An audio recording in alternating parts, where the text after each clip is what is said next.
Je suis la servante du Seigneur, que tout m'advienne selon ta parole. C'est la réponse de la Vierge Marie à l'annonce faite par l'ange Gabriel, qu'elle sera la mère du Fils du Très-Haut, auquel elle devra donner le nom de Jésus, qu'elle le concevra sans intervention d'un homme, puisque l'Esprit Saint se penchera sur elle, et la puissance du Très-Haut la couvrira de son ombre.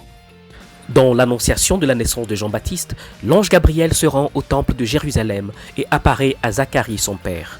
Dans l'annonciation de la naissance de Jésus, le même ange se présente à Marie, non pas à Jérusalem, mais à Nazareth, un territoire considéré comme païen et négligé par Dieu.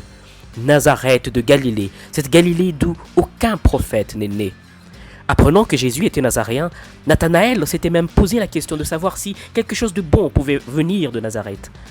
Dieu choisit souvent ce qui n'a pas d'apparence prestigieuse, ce qui est humble et méprisé par les hommes. C'est la réalité même de l'incarnation, comme l'écrit l'apôtre Paul aux Philippiens. Le Christ Jésus, ayant la condition des dieux, s'est anéanti lui-même, il s'est humilié. Remarquons qu'à Jérusalem, dans le temple de Dieu où le prêtre Zacharie préside le culte solennel, Dieu ne trouve pas la foi, c'est-à-dire il ne trouve pas l'amour, l'obéissance et l'acceptation. À Nazareth, par contre, dans cette Galilée des nations, carrefour des païens, loin du temple et du culte, il trouve une petite inconnue, Marie, pleine de grâce, de foi et de disponibilité.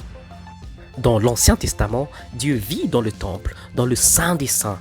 Dans le Nouveau Testament, par contre, il choisit sa demeure parmi les hommes. Marie est le nouveau temple, le tabernacle vivant qui porte le Verbe éternel du Père. Elle est la nouvelle ville sainte, le nouveau peuple au milieu duquel Dieu habite. C'est en Marie que Dieu a pris chair et s'est fait homme en naissant d'elle, de cette Vierge qui lui donnera le nom de Jésus, c'est-à-dire Dieu sauve, ainsi qu'il est écrit dans le livre de Sophonie. Yahvé ton Dieu est au milieu de toi, puissant sauveur. Et le nouveau nom que Marie reçoit de l'ange du Seigneur est pleine de grâce. C'est l'investiture pour la mission particulière que Dieu lui confie. Elle, la toute petite, la toute fragile. Être la mère de l'Éternel. Lui donner sa chair et son sang pour lui former un corps. Ensuite, le nourrir de son lait. Pour le faire grandir en l'éduquant avec Joseph son époux, dans la culture et la science des hommes, comme le font tous les parents qui prennent soin de leurs enfants. Et à l'ange Gabriel de rassurer la Sainte Vierge, le Seigneur est avec toi, comme pour lui garantir la protection et l'assistance de Dieu au regard de la mission qu'il est appelé à remplir. Voici la servante du Seigneur. C'est le nom que Marie se donne à elle-même après l'annonce de l'ange qui lui l'appelle pleine de grâce. Marie est la servante du Seigneur parce qu'elle accepte humblement le dessein de Dieu, même quand elle n'arrive pas à tout comprendre. Elle l'accueille dans la foi et l'espérance parce que tout ce que Dieu fait est bon. Pourquoi parmi toutes les femmes, Dieu a choisi précisément Marie de Nazareth? S'était interrogé le pape Benoît XVI. Il a été attiré par l'humilité de Marie, explique-t-il. La contemplation de Marie dans l'évangile d'aujourd'hui interroge mon cœur. Suis-je humble? Prie donc avec moi et demandons au Seigneur la grâce de l'humilité du cœur à l'exemple de la Sainte Vierge Marie.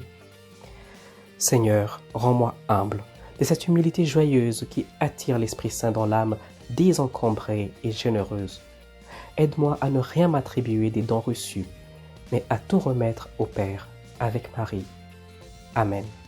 Et que le Seigneur te bénisse, ta famille et toi-même. Au nom du Père et du Fils et du Saint-Esprit. Amen. Bon dimanche chez vous.